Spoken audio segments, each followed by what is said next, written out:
Juan Kapitulo 6, versikulo 35. Si Jesus miingon kanila, "Ako mao ang pan nga naghatag sa kinabuhi. Ang muari kanako dili nagayod gutomon, ug ang mutuo kanako dili nagayod uhawon." Pan sa kinabuhi.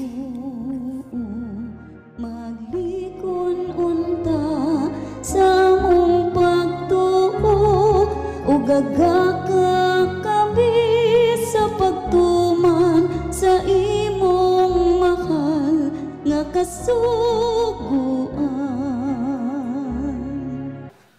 Ang ginawa na kaninyo. Santo sa Ebanghelyo sumala ni San Mateo. Usa na nakaadlong ipapahulay, naglakaw si Jesus agi sa kaumahan sa trigo. Ang iyang mga tinunan, gigutom, busa, nangutlo sila og mga uhay sa trigo og nangukit niini. Pagkakita niini sa mga Fariseo, miingon sila kang Jesus, "Tanawara, supak sa tong balaod nga ang imo mga tinunan maghimo niining sa adlong ipapahulay." Si Jesus mitubag, "Wala ba di ay kamo makabasa sa gibuhat ni David sa dihang gigutom siya ang iyang mga kauban? Miadto siya sa balay sa Dios, ug mikaon siya ang iyang mga kauban sa paan nga gihalad ngadto sa Dios. Bisag supak sa balaod nga mangaon sila ni adtong paan. Kay mga pari man lamang ang gitugutan sa pagkaon niini. Wala ba kamo di ay makabasa sa balaod ni Moises na sa matag adlaw ipapahulay ang mga pari sulod sa templo naglapas man sa balaod sa adlaw ipapahulay apang wala sila makasala. Sultihan ko kamo nga dinhi ani ay labaw pa kay sa templo.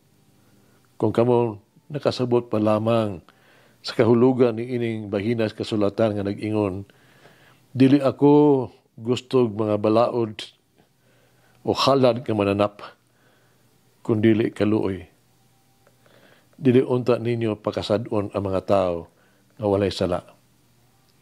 Kaya mga anak sa tao, mauman ang magbubuot sa angayng buhaton sa adlaw ipapahulay. Ang Ebanghelyo sa Ginoo. Pasalamati ang Ginoo kay siya maayo. Ang iyang gugma mulungtad hangtod sa kahangturan. Pasalamati ang Diyos sa tanang mga Diyos. Ang iyang gugma malungtaron. Pasalamati ang Ginoo sa mga Ginoo. Ang iyang gugma balungtaron.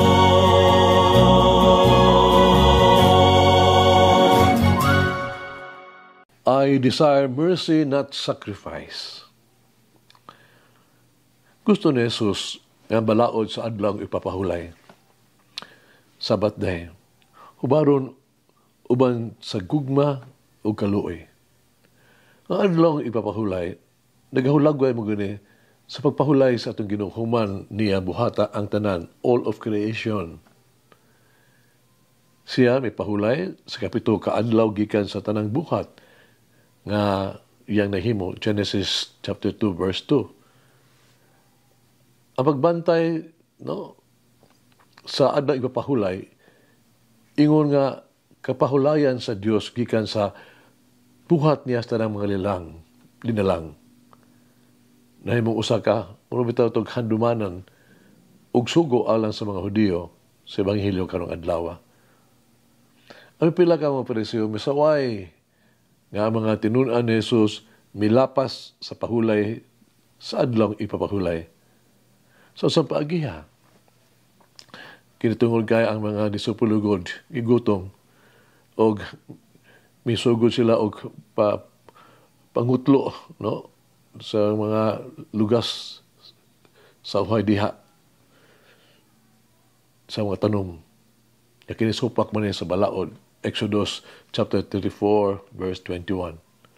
Nag-ingon nga ang pag-ani, pagdaro, gidili sa adlang ipapahulay. Dili kaingon kita nga ang kinaiya sa mga Fariseo ba? Para bag walay pagtagal bitaw. Walay sila'y kaluoy.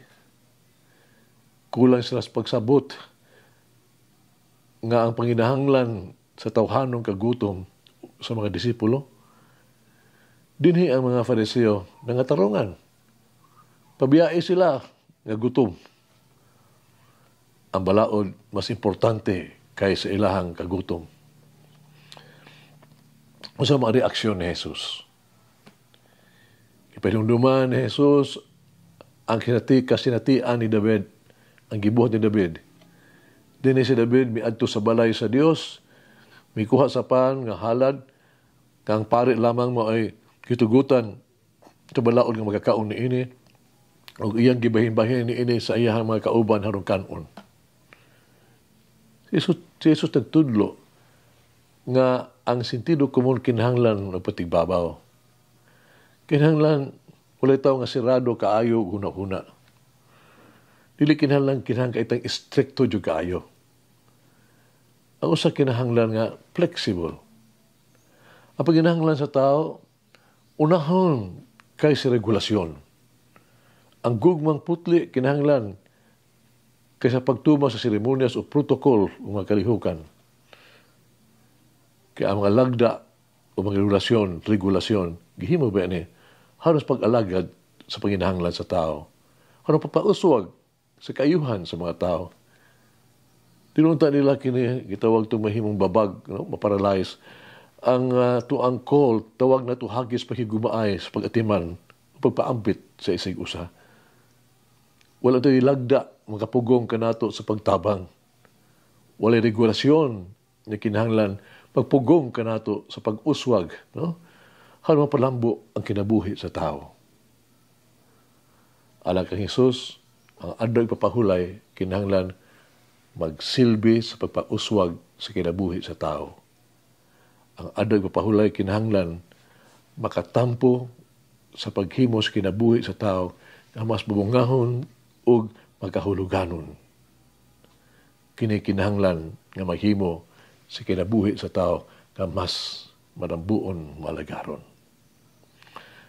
Maysoon, saan sa mga pagiha nga ako makatabang, makahatag sa pagkinahanglan sa kong isig katao. Mag-ampo kita. Ako mahigugmaon, umpiseloon kaayong maluluwas ng Ginoong Hesus. Himo ako nga sama kanimo. Sa kanunay, maluluyon. Iutuguti ko nga maghimong kritikal sa uban. Kanunay magtagad. Walay kinahanglan ng mga komento. Tuguti ako kanunay nga magmutabang.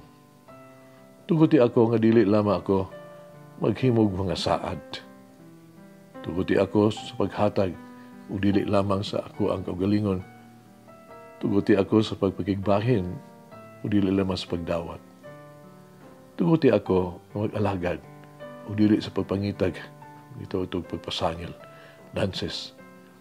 Tuguti ako nga may sama kanimo, kanunay, karon ug sa kanunay.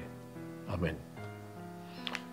Oh, may reform my heart in humility and mercy. Ngayon, Diyos magigahon sa tanan, Ama, Anak, Espiritu Santo. Amen. May the Lord of the divine mercy bless us all, heal us from all diseases and suffering. Ayun unta niya kita, tanang mga sakit na sa lawas o sa kalag, body and soul. In the name of the Father, the Son, and of the Holy Spirit. Jesus, I trust in you. Amen.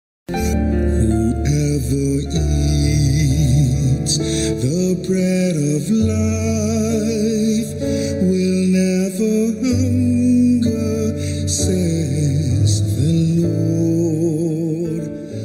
Kay galaan inyong nabati ang pagpaambit ug hamubong pamalandong sa pulong sa Dios pinaagi sa tulumanon. Pan sa kinabuhi nga gidumala ni Monsignor Daddy Silva. Hangtod na usab sa sunod higayon, daghang salamat.